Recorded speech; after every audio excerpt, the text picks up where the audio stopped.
నీవు నాకంటే నీతి పరుడవు. ఇక్కడ సమయల్ గ్రంథంలో ఇక్కడ దావీదు గారితో ఒక ఆయన ఇట్లా అంటున్నాడు అనమాట. ఎవరంటే ఒక సౌలు రాజు అనమాట. ఎవరు? సౌలు రాజు ఏమని అంటున్నాడంటే ఈ మాట అంటున్నాడు. ఏమంటున్నాడు? యెహోవా నన్ను నీ చేతికి అప్పగింపగా. అంటే దేవుడు సౌలు రాజుని ఒకరికి అప్పగిస్తున్నాడు అనమాట. ఎవరికి? దావీదు రాజుని ఒకరికి అప్పగిస్తున్నాడు. ఎందుకు అప్పగిస్తున్నాడు? ఎందుకంటే ఆయనను మరణానికి పాత్రుడు కావడానికి దేవుడు ఒక వ్యక్తిని అప్పగిస్తున్నాడు. ఇప్పుడు చూడండి, మామూలుగా పెళ్లి చూపుల్లో కానీ అదే పెళ్ళిళ్ళు జరుగుతాయి కదా, అప్పుడు తల్లిదండ్రులు ఏమంటారు, బిడ్డల్ని ఇంకొకరి చేతిలో పెడతారు కదా. అప్పుడు ఎందుకు పెడతారంటే వాళ్ళు క్షేమంగా చూసుకోవాలని పెడతారు కదా. అయితే ఇక్కడ దావీదు గారి చేతికి సౌలు రాజును అప్పగిస్తున్నాడు. ఎవరు? దేవుడు కదా. ఎందుకు అప్పగిస్తున్నాడంటే క్షేమంగా కాపాడు అని చెప్పడానికి కాదు. ఎందుకంటే ఆయనను సౌలు రాజు ఇక్కడ ఎట్లాంటి వ్యక్తి అంటే చాలా భయంకరమైన వ్యక్తి. ఎందుకంటే చంపడానికి సెలవు ఇస్తున్నాడు. ఎవరికి? దావీదు గారికి. ఎవరిని చంపడానికి? సౌలును చంపడానికి. ఇప్పుడు వాళ్ళిద్దరి మధ్యలో ఏమైనా శత్రుత్వం ఉందంటే ఉంది, శత్రుత్వం ఉంది. కానీ అయితే ఇక్కడ ఏం జరిగిందంటే శత్రువుగా భావించుకుంటున్నది ఎవరంటే సౌలు గారు. ఎవరు? ఇప్పుడు ఒకవేళ చూడండి, శత్రువు మన చేతికి దొరికినప్పుడు వాళ్ళని ఈజీగా వదిలిపెట్టేస్తామా? లేకపోతే ఏమన్నా మనల్ని ఏదైనా ఒక మాట అన్నా, మనకి ఏదైనా గాయం చేసినా, లేకపోతే ఇబ్బంది పెట్టినా మనం వాళ్ళ కోసం ఏం చేస్తాము? ఆ శత్రువు దొరికినప్పుడు ఏం చేస్తాము? మనము వాళ్ళకి ఏదో ఒకటి మాటల ద్వారాను ఏదో ఒక విధంగా అటాక్ చేస్తాం కదా. ఇప్పుడు దావీదు చూడండి, దావీదు చాలా దేవుని మనసు ఎరిగిన వ్యక్తి. ఎట్లా దేవుని మనసు ఎరిగిన వ్యక్తి? మనం కూడా దేవుని మనసు ఎరిగిన వ్యక్తులం. అంటే అందరు దేవుని పిల్లలమే, మనమందరం దేవుని పిల్లలమా కాదా? కానీ అందరు దేవుని పిల్లలైనా కూడా దేవుని మనసు అనేది చాలా మందికి తక్కువగా ఉంటుంది కదా. దేవుడు అందరిని పుట్టించినాడు మట్టి నుంచి, తన జీవాత్మను ఊదిన తర్వాత మనం మనుషులుగా తయారైనాం. అయితే అయిన తర్వాత దేవుని లాంటి మనుషులు ఎవరికి ఉండవు. దావీదు గారు ఇక్కడ ఏం నేర్పిస్తున్నాడంటే ఒక శత్రువు తన చేతికి అప్పగించినా కూడా ఏం చేస్తున్నాడు? ఇక్కడ ఏమని చెప్తున్నాడు? నన్ను యెహోవా నీ చేతికి నన్ను అప్పగించినా కూడా నువ్వు నన్ను చంపనందుకు అని అంటున్నాడు కదా. ఇప్పుడు చంపకుండా ఏం చేస్తున్నాడు? వదిలేసినాడు కదా. ఇప్పుడు కూడా మన జీవితాల్లో ఏదైనా ఎవరైనా మనకి ఏదైనా బాధ కానీ, వెన్నుపోటు పోడవడం కానీ, మనల్ని మోసం చేయడం కానీ, ఇబ్బంది పెట్టడం కానీ, సమస్య విషయంలో మనల్ని ఆ వ్యక్తులు దూరించడం కానీ ఇట్లా చేసినప్పుడు ఏమనిపిస్తుంది? ఖచ్చితంగా నాకు టైం వస్తుంది, వచ్చినప్పుడు ఏం చేస్తాము? ఖచ్చితంగా ఆయనని ఏం చేయాలో అది చేస్తాం కదా. అయితే ఇక్కడ దావీదు గారు ఏం చేస్తున్నారంటే దేవుని మనసు. అందుకే దావీదు గారి గురించి బైబిల్లో ఏముంటుందంటే నా హృదయానుసారుడు. ఎవరి హృదయానుసారుడు అంటే దేవుని హృదయం ఎట్లయితే ఉందో దావీదు గారి మనసు కూడా ఎట్లుంది చెప్పాలా? దావీదు గారి మనసు ఎట్లుంది కదా. ఇప్పుడు దేవుడు ఏం చేస్తాడు? శత్రువులని ప్రేమించమని చెప్తాడా? లేకపోతే వాళ్ళని ఏమన్నా రివెంజ్ తీర్చుకోమని చెప్తాడా కదా. ఇప్పుడు దావీదు గారి మనసు ఎవరి మనసు? దేవుని మనసు. అందుకే బైబిల్లో దేవుడు ఏమంటాడు? నా హృదయాను కదా. మనం దేవునికి హృదయానుసారంగా ఎంతమంది నడుచుకుంటాం కదా. దేవునికి హృదయానుసారంగా మనం ఎవరు నడుచుకోం కదా. ఎట్లా? మన ఇష్టానుసారంగా, మన హృదయానుసారంగా, లేకపోతే మన కుటుంబ సభ్యులు వాళ్ళు చెప్పిన సారంగానే నడుచుకుంటాం. కానీ దేవుడు చెప్పినాడు కదా, దేవుని ప్రకారంగా దేవుడు నచ్చని కార్యాలు చేయకూడదు అనేది చాలా మందికి ఉండదు కదా. ఇప్పుడు దావీదు గారు దేవునికి ఇష్టానుసారుడు, ఇంకోటి దేవుని హృదయానుసారుడు కదా. ఇప్పుడు దావీదు గారు మనకి ఏం నేర్పిస్తున్నాడంటే ఇదిగోండి, నాకు నా శత్రువు దగ్గర ఉన్నా కూడా శత్రువులుగా భావించుకోవట్లేదు, కానీ ఆ వ్యక్తి శత్రువుగా భావించుకుంటున్నాడు. నేను ఎట్లయితే ప్రేమిస్తున్నానో మీరు కూడా ఏం చేయాలని చెప్తున్నాడు? ఇక్కడ ఏం చేయాలని చెప్తున్నాడు? శత్రువుని ప్రేమించమని చెప్తున్నాడు. కొత్త నిబంధనలో యేసయ్య కొండ మీద ప్రసంగంలో ఈ మాటలు చెప్తాడనమాట. ఏ మాటలు చెప్తాడంటే లూకాసు వార్త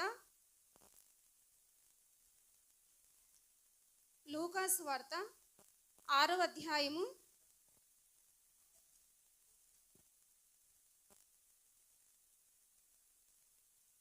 27వ వచనం.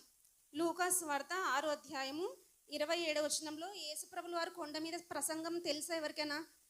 వాక్యాలు బైబిల్లో అన్నీ తెలియకుండా కూడా కొన్ని మనకు తెలిసి ఉండాలి కదా. కొంతమంది చదువు రాని వాళ్ళు ఉంటారు. ఎక్కడైనా వాక్యం వినేటప్పుడు చాలా చెప్తారు కదా. యేసయ్య కొండ మీద కూర్చొని చాలా దేవుని మాటలు చెప్తాడనమాట. ఏం మాటలు చెప్తారంటే 27వ వచనం చదువుకుంటే వినుచున్న మీతో నేను చెప్పినది ఏమనగా మీ శత్రువులను ప్రేమించుడి. ఇప్పుడు యేసుప్రభు వారు ఏం చేస్తున్నారు? ఏం చెప్తున్నారు మనకి? చెప్పాలా? శత్రువులని. ఇప్పుడు పాత నిబంధన ఫస్టా, కొత్త నిబంధన ఫస్టా? మరి పాత నిబంధనలో యేసయ్య ఉన్నాడా? ఇప్పుడు యేసయ్య ఉన్నాడా కొత్త నిబంధనలో? ఎక్కడ? దావీదు గారు ఫస్టా, యేసయ్య ఫస్టా? యేసయ్య ఫస్టే. అయితే ఇక్కడ రాయించినది మాత్రం యేసయ్య భూమి మీదకి శరీరధారిగా వచ్చినది మాత్రం కొత్త నిబంధనలు ఏమని చెప్తున్నాడు? మీ శత్రువులను ప్రేమించని చెప్తున్నాడు. ఇప్పుడు దావీదు గారికి ఎవరైనా చెప్పినారా? ఎవరైనా చెప్పినారా ఇట్లా నీకు శత్రువు కనిపిస్తే వాళ్ళని చంపకుండా వదిలేసి అని దావీదు గారికి ఎవరైనా చెప్పినారా? దేవుడు అప్పగించినా కూడా ఏం చేస్తున్నాడు ఆయన? కొత్త నిబంధనలు యేసయ్య భూమి మీదకి వచ్చిన తర్వాత రాయబడక ముందు ఎవరు పాటిస్తున్నారు కదా? ఇప్పుడు దేవుడు మనకి రాయించినా కూడా మనం చాలామంది పాటిస్తామా? లేదు లేదు, శత్రువులే, నాకు నచ్చని వాళ్ళే, వాళ్ళు దూరం అంటే దూరం అనుకుంటాం కదా. కాదు, దేవుడు ఇప్పుడు చూడండి దావీదు గారు మనకి ఏం నేర్పిస్తున్నారంటే కొత్త నిబంధనలో యేసయ్య భూమి మీదకి రాకముందే శత్రువులను ప్రేమించండి అని చెప్పకముందే ఎవరు మనకి నేర్పిస్తున్నారు? దావీదు గారు కదా. దీన్ని బట్టి మనం ఏం చేయాలా? శత్రువులను ప్రేమించాలి. ఇంకోటి అదే కింద ఉంటుంది చూడండి, శత్రువులను ప్రేమించాలి. ఇంకేం చేయాలా? మిమ్ము శపించిన వారిని దీవించుడి, మిమ్మును ద్వేషించే వారికి మేలు చేయుడి. ఇప్పుడు ఏం చేస్తున్నాడు దావీదు గారు? శత్రువులను ప్రేమిస్తున్నాడు. తర్వాత మిమ్మును ద్వేషించు వారికి ఏం చేయాలంట? మేలు చేయాలంట. మనం దీనికి అందరికీ ఆపోజిట్గా ఉంటామా లేకపోతే కరెక్ట్గానే నడుస్తామా? దేవుడు ఏదైతే మనకు చెప్తాడో దానికి ఆపోజిట్గా మనం ఏం చేస్తాం? దేవా నువ్వు చెప్పు, కానీ మేమేం చేయము, నీ మాట వినమంటారు కదా. చూడండి, అందరూ ముగించేస్తా. దేవుడు ఏమని చెప్తాడు ఇక్కడ? మీరు చేయండి అంటే మనం ఏం చేస్తాం? దేవా మేము అస్సలు చేయమంటారు కదా. కాదు, ఇక్కడ మిమ్మల్ని ద్వేషించే వారికి ఏం చేయాలంట? మేలు చేయాలి కదా. మనం ద్వేషించిన వారు అంటే మనకి ఇక్కడ వరకు కోపం ఉంటుంది. ఎక్కడి వరకు? ఇంకా వాళ్ళు ముందరికి వచ్చేస్తే ఏమైపోతుంది అంటే ఏమన్నా అయిపోతుంది కదా. మనకి బీపీ ఎక్కువ అయిపోతుంది. ఎవరిని చూసినప్పుడు నవ్వుతున్నారు కదా. మనకి ఇవి నిజ సంఘటనలే కదా. ఎవరైనా మనకు నచ్చని వాళ్ళు, మనకి ద్రోహం చేసిన వాళ్ళు, శత్రువులు కానీ లేకపోతే మమ్మల్ని ద్వేషించేవారు అని కనిపిస్తే ఏమవుతుంది? టెన్షన్ వచ్చేస్తుంది కదా. చాలా భయంకరమైన పరిస్థితి అయిపోతుంది. వాళ్ళ దగ్గర నుంచి ఎప్పుడెప్పుడు వెళ్ళిపోదామా అని ఉంటుంది కదా. ఆ టెన్షన్లో ఇంకా ఎక్కడికి వెళ్తామో ఏం అర్థం కాదు కదా. కాదు, మనము అన్నీ చేస్తే వేస్ట్, కానీ మనం దేవుడు చెప్పిన ప్రకారంగా చేస్తే మనకి ఆరోగ్యం కదా. బీపీలు, షుగర్లు ఇప్పుడు ఎందుకు వస్తున్నాయి? మనం టెన్షన్ చేయడం వల్ల, ఒకరి మీద మనం ఆయాసం పెట్టుకోవడం వల్ల ఏమవుతుంది? మన శరీర ఆరోగ్యం కూడా చెడిపోతుంది కదా. మన శరీర ఆరోగ్యం బాగుండాలంటే ఏం చేయాలా? దేవుడు చెప్పిన మాటలు వింటే దేవుడే మనకి ఆరోగ్యం కదా. దేవుడే ఒక ఔషధం అనమాట. ఇప్పుడు ఏమని చెప్తున్నాడు? శత్రువులకి దావీదు గారు మేలు చేస్తున్నారు, మనం కూడా ఏం చేయాలా? శత్రువులను ప్రేమించాలి. ఇప్పుడు దావీదు గారు సౌలు రాజుకి ఏం చేస్తున్నాడు? మేలు చేస్తున్నాడు కదా. మనం కూడా ఏం చేయాలా? మేలు చేయాలి. మత్తయి సువార్త 5వ అధ్యాయం 43వ వచనం. ఇక్కడ ఏమని చెప్తున్నారో చూడండి. నీ పొరుగు వారిని ప్రేమించి నీ శత్రువును ద్వేషించమని చెప్పబడిన మాట మీరు విన్నారు కదా. నేను మీతో చెప్పినది ఏమనగా, మీరు పరలోకమందున్న మీ తండ్రి కుమారులై ఉండినట్లు మీ శత్రువులను ప్రేమించుడి, మిమ్మును హింసించు వారి కొరకు ఏం చేయాలా? ప్రార్థన. అక్కడ ఏమన్నాడు? మేలు చేయమన్నాడు. ఇక్కడ ఏమని చెప్తున్నాడు దేవుడు? ప్రార్థన కదా. మనకి ఎవరి మీదైనా శత్రువు భావం ఉన్నా కూడా హింసిస్తున్నా వాళ్ళ గురించి ఏం చేయాలా? ప్రార్థన చేయాలి. సరే, ఇదంతా బాగుంది. ఇప్పుడు దేవుని కూడా మన శత్రువులం అంటే ఎవరికి? మనుషులకి శత్రువులు కాదు. ఎవరికి? ఎట్లయితే మనం దేవుని శత్రువులు ఎట్లయితాం చెప్పండి?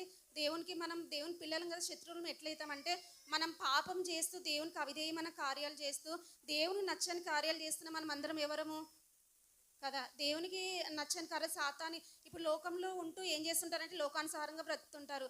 పేరుకు మాత్రమే క్రైస్తవుడు, కానీ వాళ్ళ బుద్ధులు ఎట్లుంటాయి చెప్పరా? వాళ్ళ బుద్ధులు ఎట్లుంటాయి? లోకానుసారంగానే కదా. ఇప్పుడు దేవుడు ఏమంటాడంటే లోకానికి వేరే ఉండమని చెప్తారు. ఎవరిని? మనల్ని కదా. అంటే లోకంలో ఉండే మనుషులకి, క్రైస్తవులుగా యేసుని నమ్ముకున్న మనకి ఎట్లుండాలా?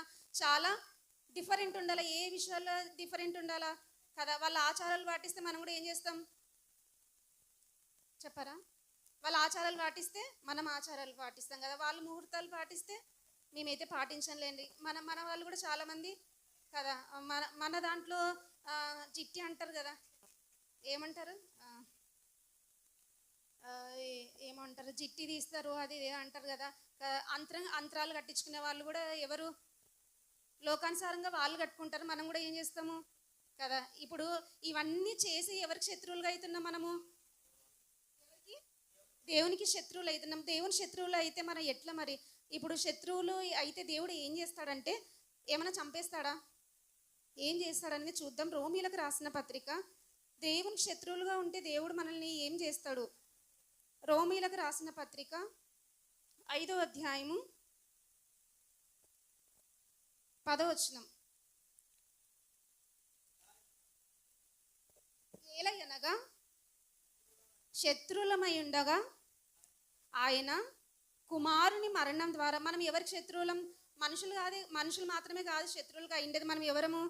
ఎవరికి కదా, దేవుని కూడా శత్రువులు అయినాం. ఎట్లా? పాపం చేస్తూ దేవునికి అవిధేయమైన కార్యాలు చేస్తూ ఉన్నప్పుడు దేవుడు ఏం చేస్తున్నాడు? ఆ శత్రుత్వం నుంచి తొలగించాలంటే దేవుడు ఏం చేస్తున్నాడు?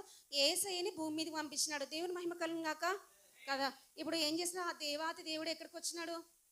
భూమి మీదకి వచ్చి కదా. మీరు పాపం చేస్తున్నారు, పాపం చేసి దేవుని నచ్చంది ఏదన్నా ఉందంటే ఏది? పాపం కదా. పాపం చేసేవాళ్ళంటే దేవునికి అసహ్యం కదా. దేవుని నచ్చే విషయం ఏంటంటే పరిశుద్ధుడు దేవుడు. నచ్చంది ఏంటంటే పాపం కదా. పాపం ఉన్న చోట ఎవరు ఉండరు? దేవుడు ఉండరు. సరే, మనం ఇట్లా పాపం చేస్తున్నామని దేవుడు ఏం చేస్తున్నాడంటే, మీరు ఎంత పాపం చేయకూడదని కూడా చేస్తున్నారు కదా, అయితే మీకోసం నేనే భూమి మీదకి వస్తాను యేసయ్య ఏం చేస్తున్నారు కదా, భూమి మీదకి కదా. మన శత్రుత్వాన్ని దేవునితో సమాధాన పరచడానికి యేసయ్య ఎక్కడికి వచ్చినాడు? భూమి మీదకి వచ్చినాడు కదా. మనల్ని ఎంతగా ప్రేమిస్తున్నాడు అంటే దేవుడు 5వ అధ్యాయము 8వ వచనం. అయితే దేవుడు మన ఎడల తన ప్రేమను వెల్లరా పరచుచున్నాడు. మనం శత్రువులమై ఉన్నా కూడా దేవుడు ఏం చేస్తున్నాడంట? తన ప్రేమను కదా. చూడండి, దేవుడు ఏదైతే చెప్తాడో దేవుడు అదే చేస్తాడు కదా. దేవుని మహిమ కలుగుగాక. దేవుడు ఏమన్నాడు లూకాసు వార్తలో? శత్రువులను ప్రేమించమని చెప్తున్నాడు. ఇప్పుడు దేవుడు కూడా మనం దేవునికి అవిధేయంగా పాపాలు చేసినప్పుడు దేవుడు మనము శత్రువులుగా ఉన్నప్పుడు దేవుడు ఏం చేస్తున్నాడు? మనల్ని కూడా తన ప్రేమను కదా. దేవుడు ఎంతగా ప్రేమిస్తున్నాడంటే చాలా. మరి దేవుని ప్రేమను కొంతమంది అంటే దూషిస్తారనమాట. ఏది? దేవుడు ఉంటే కనపడమను, దేవుడు ఉంటే అది చేయమను, ఆ దేవుడు ఉంటే నా జీవితం ఎందుకు ఇట్లా కావాలా, దేవుడు ఉంటే నా భవిష్యత్తు ఇట్లా ఎందుకు కావాలా, నాకు జాబ్ లేదు, నా కుటుంబ పరిస్థితులు బాగాలేవు, నా శరీరంలో అనారోగ్య సమస్యలు. మరి దేవుడిని నమ్ముకున్న తర్వాత అంటారు కదా. కాదు కదా. దేవుని ఎప్పుడు నిందించే లిస్టులోనే ఉంటాం. మనం ఎక్కడ ఉంటాం? నిందించనిక ఫస్ట్ ఉంటాం. ఎట్లుంటాం? నిందించనిక ఫస్ట్. ఇంకా మనకి ఏదైనా రావాలా ఎవరు గుర్తొస్తారు? మనం చేసిన పాపాలు అవిధేయ కార్యాలు ఏం గుర్తురావు, కానీ ఫస్ట్ ఏమొస్తాయి? దేవా ఎందుకు ఇట్లా చేసినావని దేవుని క్వశ్చన్ చేస్తారు కదా. కాదు, ఎప్పుడు మనం అట్లా క్వశ్చన్ చేయకూడదు. దేవుని ప్రేమ ఎంత గొప్పదంటే దేవుడు ఏమంటాడంటే శాశ్వతమైన ప్రేమతో నిన్ను ప్రేమిస్తానంటారు కదా. దేవుడు శాశ్వతమైన అంటే ఇప్పుడు చూడండి, భార్యాభర్తలు పెళ్లి చేసుకుంటారు కదా. పెళ్లి చేసుకున్నప్పుడు మొదట్లో ఉన్నంత ప్రేమ లాస్ట్ వరకు ఉంటుందా ఉండదా? పెళ్ళైన వాళ్ళు మీరే చెప్పాలా, ఉంటుందా ఉండదా? కానీ దేవుడు ఏం చేస్తాడు? శాశ్వతమైన ప్రేమతో మనం ఎంత అవిధేయతగా ఉన్నా కూడా దేవుని దగ్గరగా వచ్చినప్పుడు ఏం చేస్తాడు? తన ప్రేమను కదా. కాబట్టి దేవుని ప్రేమ దేవుడు మనకి ఇంకెంత ప్రేమ చూపెట్టాలి కదా. దేవుని మన శత్రువుల్లో ఉండకుండా ఎట్లా ఉండాలా? స్నేహితులుగా ఉండాలా. బైబిల్లో స్నేహితులుగా ఎవరైనా ఉన్నారంటే అబ్రహాం గారు ఉన్నారు. దేవుని మహిమ కలుగుగాక. ఇప్పుడు స్నేహితులతో మనం అన్ని పంచుకుంటామా లేకపోతే పంచుకోమా? స్నేహం అనేది ఎప్పుడు వస్తుంది? ఎప్పుడైతే ఒకరి గురించి మనం బాగా తెలుసుకున్నప్పుడు, వాళ్ళ ఆలోచనలు మన ఆలోచనలు, వాళ్ళ మన మనసు కలిసిపోయినప్పుడు వాళ్ళతో మనం ఏం చేస్తాం? స్నేహం చేయడానికి కుదురుతుంది కదా. అట్లనే మనం ఎప్పుడైతే బాగా దేవునితో సహవాసం చేసినప్పుడు మనం ఎవరికి స్నేహితులము? ఎప్పుడైతే దేవుని స్నేహితులుగా ఉన్నప్పుడు మనం ఏదన్నా అడిగినా దేవుడు ఏం చేస్తాడు? దేవుడు మొరను ఆలకించే దేవుడు. దేవుని మహిమ కలుగుగాక. కాబట్టి దేవుడు ఏం చేస్తున్నాడు? తన ప్రేమను మన శత్రువుల్లో ఉన్నా కూడా ఏం చేస్తున్నాడు? తన ప్రేమను వెల్లడ పరిచినాడు. కాబట్టి దేవుని ప్రేమను మనం తోలు నాడే వ్యక్తులుగా ఉండకూడదు కదా. నీకేదో ఇబ్బంది వచ్చిందని, నీకేదో బాధ వచ్చిందని దేవుని ఎప్పుడు దూషించకూడదు. నీకు అట్లా దూషిస్తున్నా అంటే దేవుని ప్రేమ ఇంకా దేవుడు చాలా గొప్పోడు కదా. మనకి ఇంకెంత పెట్టాలో చెప్పండి? దేవుడే భూమి మీదకి వచ్చినాడు, ఇంకెంత ప్రేమ కావాలి కదా. కానీ దేవుని ప్రేమలో ఏం చేస్తున్నారంటే దేవుణ్ణి నిందిస్తున్నారు, హేళన చేస్తున్నారు, అంటే ప్రార్థన సరిగా చేసుకోవట్లేదు, వాక్యానుసారంగా ఎవరు జీవించట్లేదు. చాలా దేవుని గుండెకోతనే కాదా కదా. తల్లిదండ్రులకు బిడ్డలు కొంత వయసులో చూడకపోతే తల్లిదండ్రులకు ఏమవుతుంది? గుండెకోతనే కాదా, చాలా బాధపడతారు కదా. అట్లనే దేవుడు కూడా ఇంకెంత ప్రేమ చూపెట్టాలా బిడ్డలారా, మీకు ఇంకా ఎంత చూపెట్టాలా? నా ప్రాణంని ఇచ్చేసినా కదా, నా ప్రాణం కంటే మీకోసం నా ప్రాణాన్ని అర్పించినాను, అంత ప్రేమ చూపించినాడు కదా. అంత ప్రేమను మనం దేవుని ఎడల మనం చాలా కృతజ్ఞత కలిగి ఉండాలి కదా. కృతజ్ఞత ఎవరికి ఉండట్లేదు దేవుని మీద కదా. దేవుణ్ణి అంటున్నారు కానీ ఎప్పుడు మనం దేవుని నిందించేవారుగా కానీ, దేవా ఎందుకు ఇట్లా చేసినావు, ఎందుకు ఈ కార్యం జరగట్లేదు, ఎందుకు ఇట్లా ఉందని ఎప్పుడు దేవుణ్ణి అనేవాళ్ళుగా ఉండకూడదు. ఇది ఒక్కటి చెప్పుకొని ముగించుకుందాం. ఇప్పుడు శత్రువులుగా ఉన్నప్పుడు దేవుడు మనల్ని ఏం చేసినాడు? ప్రేమించినాడు లేదా? ప్రేమించినాడు. కాబట్టి మనం కూడా శత్రువులను ఏం చేయాలా? మనకు అనేది శత్రువులు అనేది ఎవరు ఉండకూడదు అనమాట. ఎవరు మనకి శత్రువు ఒక్కడే ఉండాలి. ఎవరు నిజంగాంటేనా? గుండెల మీద చేసుకొని మీకు శత్రువు అపవాదేనా? మనకి ఎవరు ఉండాలా? సాతానే అపవాది ఉండాలి కదా, ఇంకెవ్వరు శత్రువులుగా ఉండకూడదు. ఇది ఒక్కటి చెప్పుకొని ముగించుకుందాం. 1 సమూయేలు గ్రంథము 24వ అధ్యాయము 18వ వచనం. దావీదుతో ఇట్లనెను, యెహోవా నన్ను నీ చేతికి అప్పగింపగా నన్ను చంపక విడిచినందుకు ఈ దినమున నీవు నా అపకారమునకు ఉపకారం చేసిన వాడవై నా ఎడల నీకున్న ఉపకార బుద్ధిని వెల్లడి చేసితివి గనుక నీవు నాకంటే. చూడండి, ఇక్కడ అపకారం ఎవరు చేసినారు? సౌలు రాజు చేసినారు. ఎవరు చేసినారు? సౌలు రాజు. ఏం అపకారం చేసినాడంటే దావీదుని చంపడానికి పరిగెత్తున్నాడు. ఎక్కడికి పరిగెడుతున్నాడు? దావీదుని చంపడానికి పరిగెడుతున్నాడు. మనం ఇప్పుడు పరిగెడతాం కొన్ని విషయాల్లో. భయంకరమైన పరిస్థితులు మనకి ఇంట్లో ఒకవేళ మంట పుట్టింది అనుకోండి, ఫైర్ యాక్సిడెంట్ కానీ, లేకపోతే ఏదైనా సడన్గా పాము కనిపించిన అనుకోండి, అప్పుడు ఏమనిపిస్తుంది మనకు? అక్కడ నుంచి పారిపోవాలనిపిస్తుంది కదా. ఈ సౌలు రాజు ఏం చేస్తున్నాడు అంటే దావీదు గారిని చంపడానికి పరిగెత్తున్నాడంట. కొంతమంది చూడండి, మంచి వాళ్ళని వాళ్ళు ఏమీ చేసి ఉండరు, ఏం చేయకున్నా కూడా ఏం చేస్తుంటారంటే మంచిగా బ్రతికినా కూడా వాళ్ళు ఎంబడి ఏం చేస్తుంటారు? వాళ్ళని చెడ్డగా చేయాలని, వాళ్ళని బ్యాడ్ చేయాలని, వాళ్ళని కింద తొక్కేసేయాలని ఏం చేస్తున్నారు? పరిగెత్తుంటారు కదా. ఒకవేళ అట్లా పరిగెత్తినా ఏమైనా ప్రయోజనం ఉందా? దేవుడు ఎవరి పక్షాన ఉంటాడు? ఎవరి పక్షాన? ఎవరైతే నీతిమంతులుగా ఉంటారో వాళ్ళ పక్షాన ఏం చేస్తాడు? దేవుడు ఉంటాడు కదా. ఇప్పుడు అపకారం చేసినా కూడా దావీదు గారు ఏం చేస్తున్నారు? ఉపకారం చేస్తున్నారు కదా. ఇప్పుడు మనం ఎట్లా ఉండాలంటే, మనకు కూడా ఎవరైనా అపకారం చేసినా కూడా ఎట్లా ఉండాలా? తిరిగిచ్చి ఖచ్చితంగా మనసులో గుర్తుపెట్టుకొని, అది 10 సంవత్సరాలకైనా కూడా మనకి ఏం పోదు, చెరిగిపోని ముద్రగా ఉంటుంది. ఏదైనా ఫ్రెష్గా ఉందంటే ఏది ఉంటుంది? మనకి ఎవరైనా అపకారం చేస్తే అది ఫ్రెష్గా ఉంటుంది, తాజాగానే ఉంటుంది. అట్లే ఇంకా అదే రీసెంట్గా నిన్నేమో జరిగింది అట్లా ఉంటుంది కదా. అయితే ఇక్కడ అపకారం చేసినా కూడా, సౌలు రాజుకి అపకారం చేసినా కూడా దావీదు గారు ఏం చేస్తున్నారు? ఉపకారం చేస్తున్నారు. ఇప్పుడు ఆయనని ఏమంటున్నాడు? నువ్వు అందరికంటే నీతిమంతుడు కదా. దేవుని మహిమ కలుగుగాక. నీతి అనేది ఎప్పుడు వస్తుంది? ఎప్పుడైతే చూడండి, దేవుడు ఎవరి పక్షాన ఉంటాడంటే అపకారం చేసే వాళ్ళ పక్షాన ఉండడు. ఎవరి పక్షాన ఉంటాడు? ఉపకారం చేసే వాళ్ళ పక్షాన ఉంటాడు. ఎందుకంటే మన దేవుడు ఉపకారం చేసే దేవుడు. మరి ఎంతగా ఉపకారం చేసినాడంటే, మన జీవితాలు పాపంలో కొట్టి మిట్టాడుతున్నా, దేవునికి దూరంగా ఉన్నా కూడా దేవుడు చూస్తూనే ఉన్నాడా? లేకపోతే పాపం చేస్తున్నప్పుడు ఒక్కొక్కరిని చంపుకుంటూ పోతే మనం భూమి మీద ఎవరైనా బతుకుతామా కదా. ఎంత ఉపకారం చేస్తున్నా, దేవునికి అపకారంగా భయం భక్తి లేకున్నా, వాక్యాన్ని సరిగా వినకున్నా, మళ్ళీ వింటారేమో లేండి అని దేవుడు ఆలోచిస్తాడనమాట. ప్రార్థన చేసుకోకుండా, లేకపోతే దేవునికి అవిధేయంగా ఉన్నప్పుడు దేవుడు ఏం చేస్తున్నాడు? దేవునికి మన అపకారం చేస్తున్న దేవుడు ఏం చేస్తున్నాడు? ఉపకారాన్ని చేస్తున్నాడు కదా. మరి మనం కూడా దేవుని పట్ల ఎట్లా ఉండాలంటే మరి ఏం చేయాలయ్యా? నువ్వు మా పట్ల శత్రువులుగా ఉండే మమ్మల్ని ప్రేమించినావు కదా, మేము అపకారం చేసినా కూడా నువ్వు ఉపకారం చేసినావు కదా, యేసయ్య నీకు ఏం చేయాలా అని దేవుని అడుగుదాం. ఒక క్వశ్చన్ అంటే ఈ మాట చెప్తాడనమాట. ఇది ఒక్కటి చెప్పుకొని ముగించుకుందాం. కీర్తన గ్రంథము. మరి ఇన్ని చేసిన దేవునికి మనం ఏం చేయాలా? దేవుడు ఏం కోరుకుంటున్నాడంటే, కీర్తనల గ్రంథం 116వ అధ్యాయము 12, 13, 14.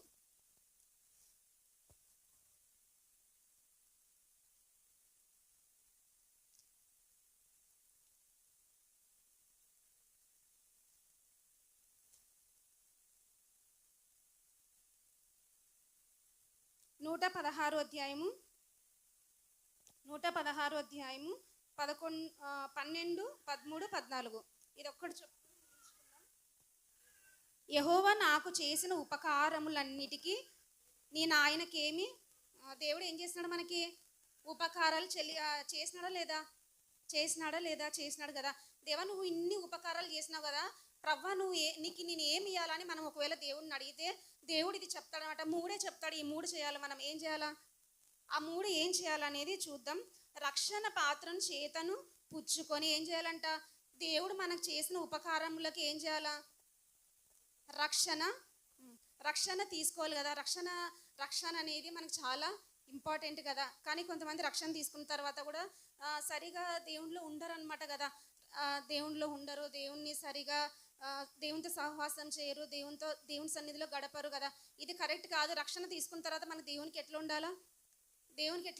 దేవునికి దగ్గరగా ఉండాలి కదా. దగ్గరగా ఉన్నప్పుడు ఆ రక్షణ అనేది ఇంకా మనము దేవుని స్వారూప్యంలోనికి, దేవుని పోలికలోనికి మారుతాం. ఇప్పుడు ఏం చేయాలి? దేవుడు చేసిన ఉపకారాలకి మనం ఏం చేయాలి? రక్షణ తీసుకోవాలి కదా. రక్షణ తీసుకోవాలి. తర్వాత ఇంకేం చేయాలా? యెహోవా నామమున ప్రార్థన చేయాలి. ఏం చేయాలా? ఫస్ట్ ఏం చేయాలా? రక్షణ తీసుకోవాలి. తర్వాత రక్షణ తీసుకున్న తర్వాత నేను రక్షణ తీసుకున్నాను అంటారు, కానీ వాళ్ళ జీవితంలో ప్రార్థన చేయడానికి కూడా రాదు. ఎవరికి కదా. నేనంట మేము ఇంతకుముందే నాకు 20 సంవత్సరాలు అయిపోయింది రక్షణ తీసుకొని. ప్రార్థన చేయమని ఎవరినైనా అడిగితే వాళ్ళకి ప్రార్థన కూడా, ఆ రక్షణ అనేది నువ్వు దుర్వినియోగం చేస్తున్నట్లు కదా. నువ్వు రక్షణ తీసుకున్నావు అంటే రక్షణలో ఏం చేయాలా? ఎదగాలి కదా. రక్షణ తీసుకున్న తర్వాత యెహోవా నామమున ఏం చేయాలా? ప్రార్థన చేయాలి. తర్వాత ఏం చేయాలా? యెహోవాకు నా మొక్కుబళ్ళను చెల్లించాలి. ఏం చేయాలా? దేవునికి చెప్పండి. ఫస్ట్ మన హృదయం మారాలి. మారిన తర్వాత ఏం చేయాలా? ప్రార్థన చేయాలి. తర్వాత దేవునికి మొక్కుబళ్ళు, దేవునికి మనము కదా మన హృదయాన్నే కాదు మన చేతి నిండా ఏం చేయాలా? కృతజ్ఞతాపూర్వకంగా కానుకలు కూడా సమర్పించే వాళ్ళుగా ఉండాలని ప్రభు పేరట ఈ మాటలు దేవుడు మన హృదయంలో ఫలింప చేయనుగాక. కళ్ళు మూసుకొని ప్రార్థన చేసుకుందాం. అందరూ మోకరించండి.